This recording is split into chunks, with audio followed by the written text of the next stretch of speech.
A hablar sobre el control del ciclo celular. ¿Qué significa el control del ciclo celular?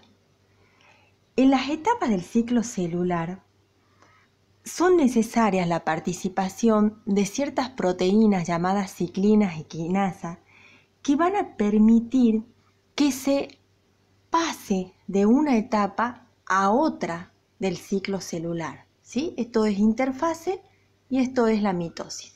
La etapa de división, interfase, división.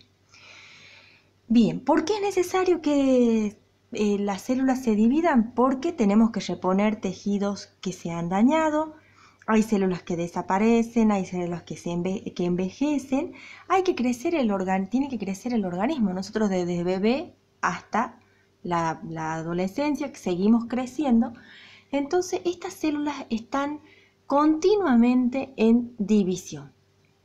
Entonces, lo que va a suceder es que intervienen ciertos factores en esta etapa, precisamente donde tenemos la G1 para pasar a la de síntesis, la etapa de síntesis.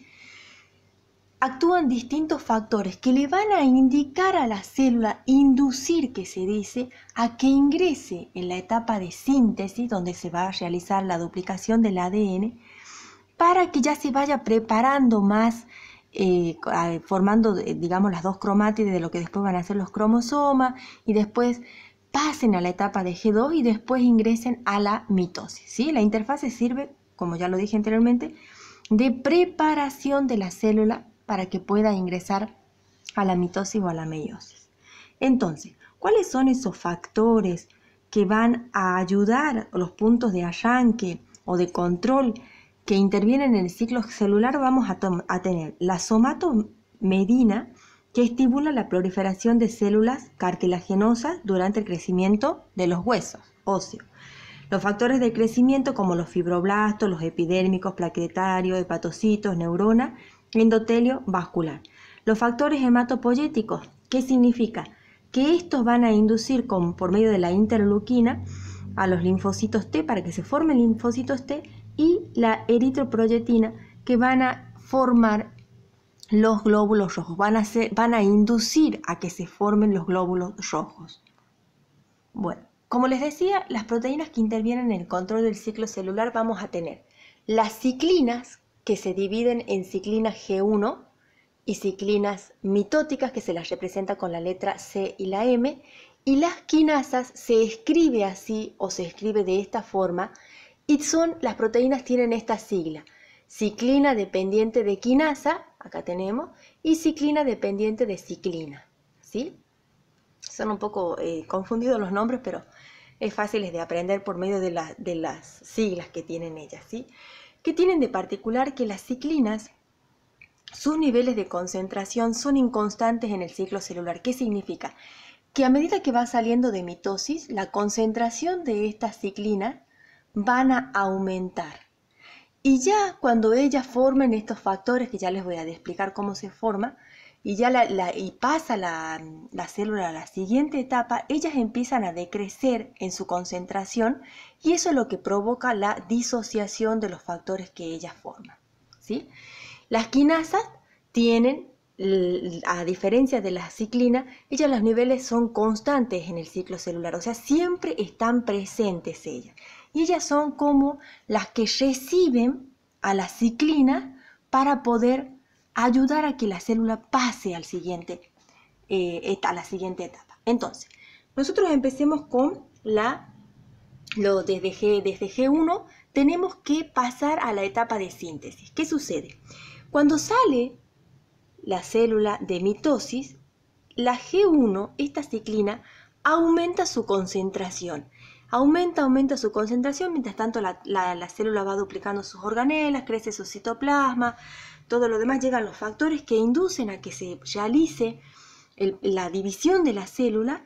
Entonces llega un momento en que antes que pase de G1 a la etapa de síntesis, ya la célula ha decidido que se tiene que dividir, lo que va a hacer es que esta G1 se une con la ciclina dependiente de quinasas 2 y la activa. Al activarla, las dos forman lo que se llama el factor promotor de replicación. Y esto es lo que le autoriza a la célula a que comience la etapa de síntesis, es decir, a que comience la etapa de la replicación del ADN.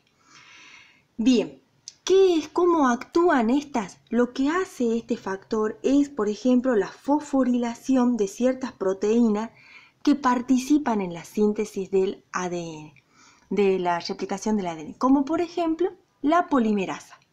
Al fosforilarla, la polimerasa se da cuenta, se despierta y dice tengo que trabajar. Entonces empieza a buscar los orígenes de replicación y empieza todo el proceso que nosotros vimos anteriormente. Una vez que ya la célula ingresó en la etapa de síntesis, este factor que tenemos acá, yo lo voy a ir borrando para que nos vayamos dando cuenta, este factor se disocia, ¿sí? Como les decía anteriormente, la concentración de la ciclina baja, por lo tanto ellos se separan, se disocian. La ciclina baja su concentración, pero ¿quién es el que queda? La ciclina dependiente de quinasa 2, a esperar nuevamente que otra ciclina se vaya creciendo, vaya aumentando su concentración para volverla a recibir y volver a formar el factor promotor de replicación. Vamos al caso ya de la etapa, nosotros ya terminamos la etapa de síntesis y ahora tenemos que pasar a la etapa de la G2. ¿Sí? La célula tiene que avanzar un poco más.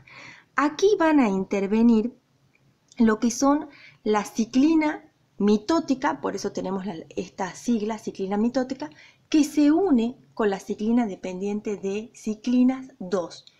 Ellas, obviamente, la ciclina aumentó su concentración a medida que la célula iba avanzando en la etapa de síntesis y antes de que pase, porque es acá donde tiene que formarse este complejo, antes de que la célula entre en mitosis, se une la ciclina mitótica y la ciclina dependiente de ciclina, forman lo que llamamos el FPM, factor promotor de mitosis, y permite que la célula ingrese a la etapa de mitosis y comience la etapa de profase, metafase, anafase y sucesivamente. ¿Cuándo se disocia este complejo? Este complejo no se va a disociar antes de entrar a mitosis, sino cuando la célula ya está en metafase y anafase. ¿Por qué? Porque de esa forma este factor se asegura que los cinetocoros han atravesado, han ubicado a los cromosomas y lo van a traccionar. ¿Se acuerdan? Bueno, ya les voy a explicar bien cuando veamos la división celular, anafase, profase. Los cinetocoros, que son microtúbulos, acuérdense cuando veíamos los microtúbulos, van a atravesar no son cinetocoros, sino que el after que lo van a formar los centriolos, de donde surgen microtúbulos que atraviesan a los cromosomas, se insertan en los cinetocoros, lo que van a hacer es traccionarlo hacia un polo y hacia el otro de la célula, de tal forma que estas dos cromátides, queden con una sola cromátide en cada una de las células. Por lo tanto, vamos a tener la misma cantidad de material genético dividido. Si es una célula, por ejemplo, de la mitosis, vamos a tener 46 cromosomas con una sola cromátide en una célula, 46 cromosomas en otra célula con una sola cromátide, ¿sí? Entonces, este factor se disocia cuando ya estamos en la etapa, vuelvo a repetir, de metafase y anafase, ¿sí? Mientras tanto, ¿por qué?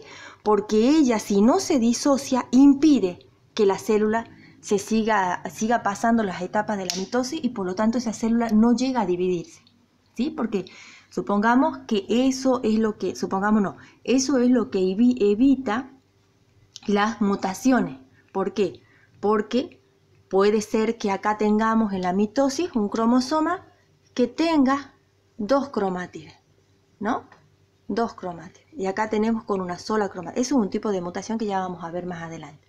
Entonces la célula, para evitar eso, hay veces que obviamente pasa, las mutaciones se dan y se forman ya mutaciones en el material genético y las células que se van a dividir sucesivamente van a llevar esta mutación, ¿sí? Pero la célula está capacitada para evitar este tipo de mutación. Bueno, con esto entonces terminamos la explicación del ciclo celular, del control del ciclo celular, y ya tenemos que entrar en lo que es propiamente la mitosis y la meiosis.